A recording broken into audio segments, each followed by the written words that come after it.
4 times being AWOL. 3 times when I came home, I had to go to the VA hospital, and 3 times I had records, piles of records to go down to Fort Dix with me to see psychiatrists in the Army. He told me, he goes, you can't, civilian life is really different than Army life. He goes, but civilian rules and laws are different than Army laws, and you're just gonna have to learn to live with it, He goes, you're in here for good, and you're gonna have to stay here, and there's nothing you can do to get out. And from there, they took me to SPD, and from there, I just, came back home again. I sort of managed to get away. Ready, six. Remember, ma'am, preparatory command is ready. Command of execution is seats. Would I say ready seats? You will hit your seats like 2,000 sacks of potatoes. Set it down. You will do as you're told, and that's the only way you will do. You understand that? Yes, sir! When you left home, you were under your mother's care. You're now under mine. Every time you move, breathe, blow your nose, or anything else, I'll tell you to. Is that clear? Yes, sir! Is that clear? Yes, sir! Now, going fast, big classes, you may get the idea that we consider this a factory just to turn out so many pianos or radios. That is not true at all. This is a factory, if you want to term it, that produces the finest product in the world. And we consider each of you as an individual. And please don't think we consider you just so many bodies. I grew up on the south side of Pittsburgh. Went to high school there for almost 3 years and just couldn't take it. So a group of us decided to drop out, which was great for a couple of months. Just hanging loose, shooting pool, fucking around, Do you have to cut it so short? Then my old man stepped in, and I was out looking for a job. There was nothing there for me. There were a few skilled jobs I didn't have any training for, but I had to keep looking. Put a number on the back of your hand. Did you draw a bit? No, sir. Get over there and get a towel draw. About a month later, when I got my induction notice, it really looked good to me. I hadn't turned up anything myself, and this was everything I needed. Money, job, training. Everyone look at me. I want to show you how to make a bone out of your clothes and send them home. You will send everything home that is in your bed. When you have that done, you take your shoes and put them down next to the cup. Then you roll it up tight and tie it up with your belt. Is that clear? Well, la-dee-da. This afternoon, you dropped your rifle. Yes, sir. You had to drop it, huh? No, sir. What do you mean, no, sir? You did, didn't you? Yes, sir. Are you calling me a liar? No, sir. Why did you have to drop it? I don't know, sir. Get out of here. Aye, sir. Get, move. My rifle without me is useless. Without my rifle, I am useless. Beverly! Get in there and make a 5-minute head call. First squad, get in the head. Get out for push-ups. Get out for push-ups. Get out. Get on your feet. Get out. One. Everybody will do them, people. Everybody will do them. One. Keep his back straight. Two. Get on your feet. If any of you have any burning sensation in the eyes, your protective mask is not in good working order. Remove your mask. Oh, my eyes. Don't worry about it, man. You got your M50 ointment, which you can take out, and you rub it on your skin and your face, and maybe under your protective mask, but don't take your protective mask off. I mean, if you got a shot of the deadly mustard gas in your face, and you take your M60 mask off to put your M50 ointment on your face, you'll die! Right. If you do take your M60 mask off, it's marks next to me, gentlemen. Like my mind is just one blank, I'm going, and I don't care. I don't care what happens.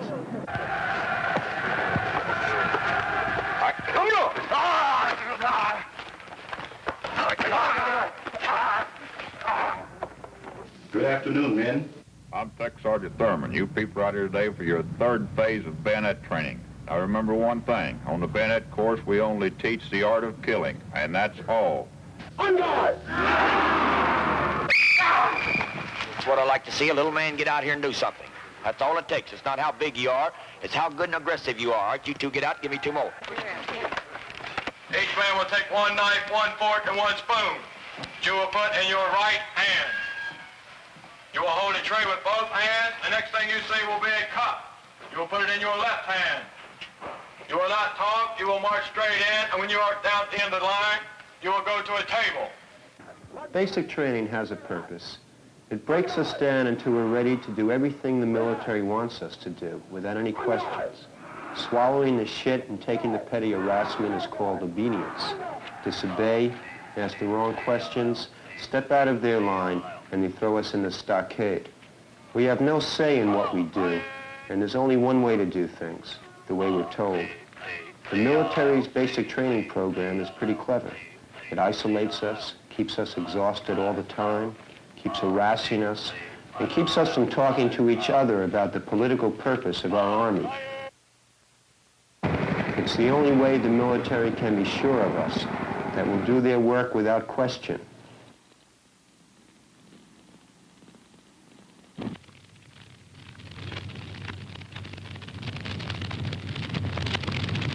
The military says we are in Vietnam at the request of their government to defend it from aggression from the north. But the South Vietnamese don't fight, except maybe if the sun is shining and there are B-52s behind them. But no one wants to be near a South Vietnamese unit during a firefight. They've got the best American weapons, but they're so sloppy they might as well be ammunition dump for the Viet Cong. The Viet Cong fight. They fight hard. And they fight like that because they've got a lot more than good American rifles, or because they have to serve.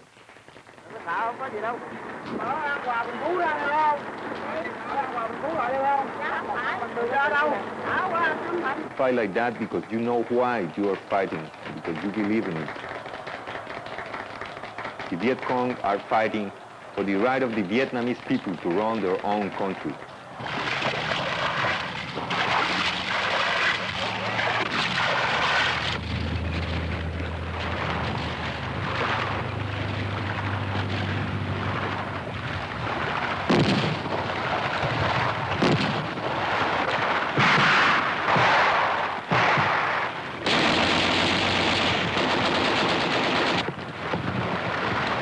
This war is no different from the others. It's a money war. Nobody believes that America feels any responsibility to the poor countries. I don't buy that. That's not why the government spends $3 billion a year just for bombs and shells. That's not responsibility. That's big business. Take the M16 rifle. Now, who in the hell wants a rifle that jams when it gets a little dirty or when it heats up? I knew a lot of guys who threw theirs away and used AK-47s. The brass said they were satisfied with the M16. What they meant was, Colt and somebody else is making a pile of money, and the brass doesn't want to rock the boat. Well, I saw guys die with jammed M16s, and they weren't satisfied.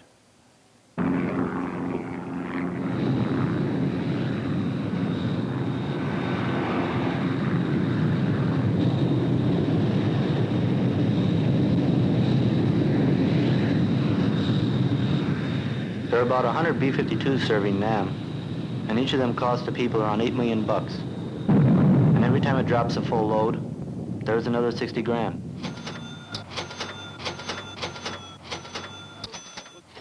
Now, who sees to it that the brass has all those big bombers to play with? We do. That's our taxes and our bread and butter flying around up there. And I can't exactly afford to pay for it on my salary. I make $238 a month, including $55 for combat pay. That's $1.85 a day extra for getting shot at. You know, I'm not the one who's doing this for money.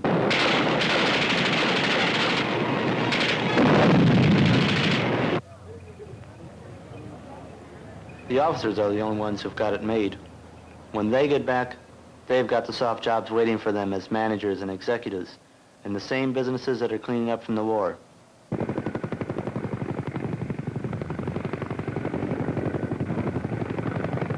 We're the Army, not the officers. We're the ones who've got to face Charlie on the battlefield while the brass brings up the rear. We're the ones who die in the rice paddies. We're the ones who get nothing out of this war, except maybe some shrapnel in our guts.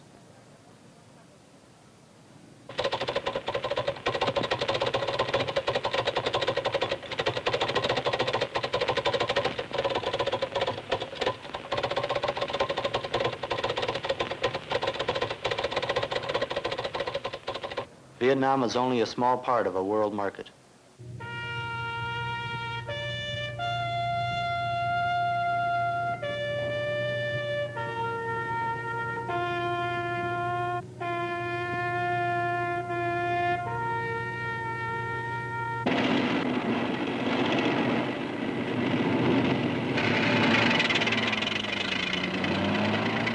When and if we finally get out of here, the really big businesses are going to come in and make their profits off new markets, using the roads and airports we built and the cheap labor in the Asian cities, while we go back to the States. And to what?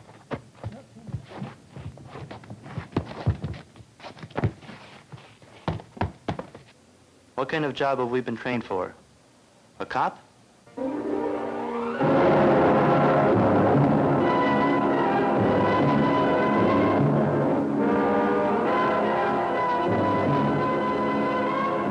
Throughout our history, there have been occasions when local authorities could not maintain law and order, and federal troops had to be called in.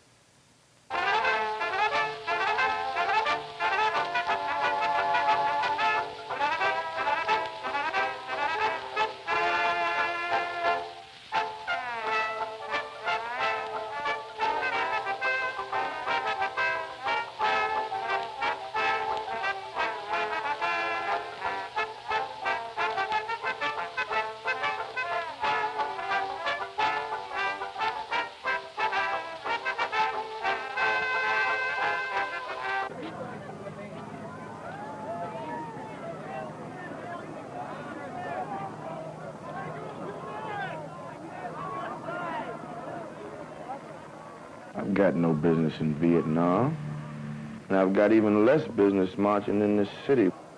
See, they want me to move against people who are learning how this society works to keep them down.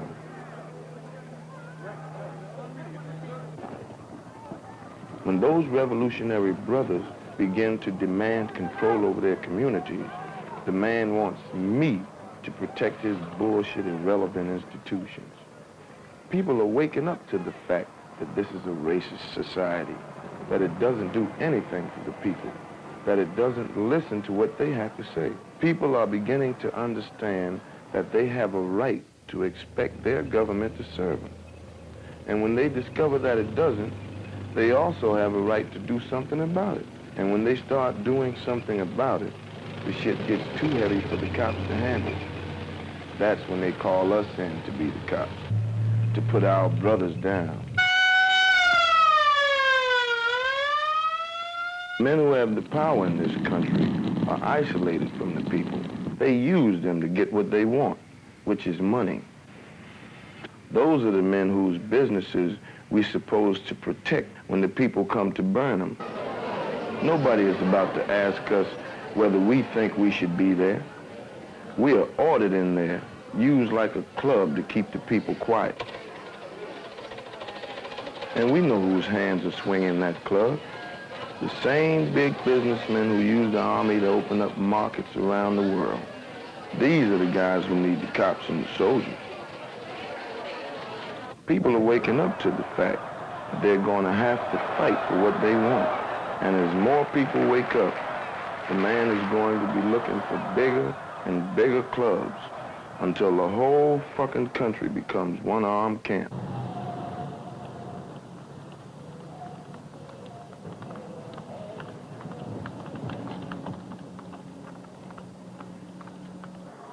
We all have a choice to make.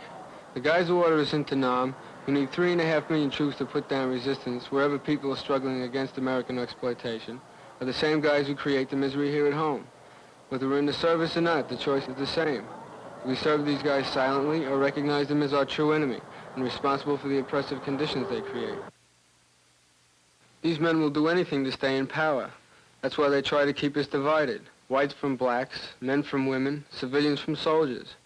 When our bravest people stand up to them, they use their phony courts, their rotten laws to isolate them, they call them criminals, and they bury them in their stockades and prisons. The whole legal system is used like the UCMJ to keep everybody in line.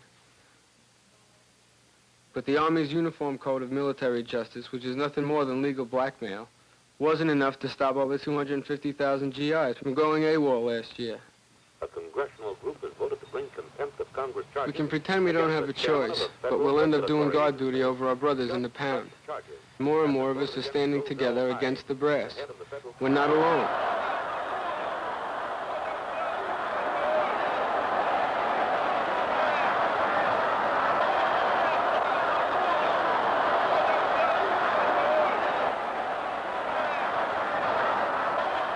At the Presidio, at Hood, at Jackson, at Bragg, and at Dix, we discovered that we have the support of a lot of people outside the service. Thousands of people came out here to support the Fort Dix 38, guys who would refuse to keep taking shit from the Army. The 38 saw that people are always going to get fucked over as long as they let it happen, so they stood up for all of us against the brass. And thousands of people across the country stood up with them in a national campaign. By the time of this demonstration, hundreds of GIs had already been released from the Dix Stockade.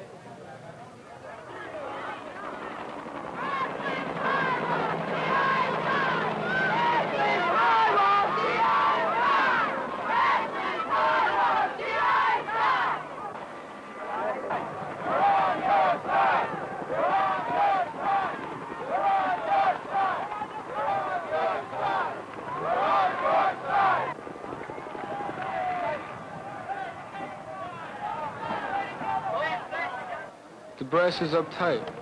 They panicked at the Presidio trials, hitting us with 15 to 16-year sentences. The GIs stood together, and with the support of the civilian movement, we forced the Army to back down. The GI movement's strong, and the Army is afraid to let us see it. They're trying to suppress our newsletters, whipping out the UCMJ to put the papers off limits.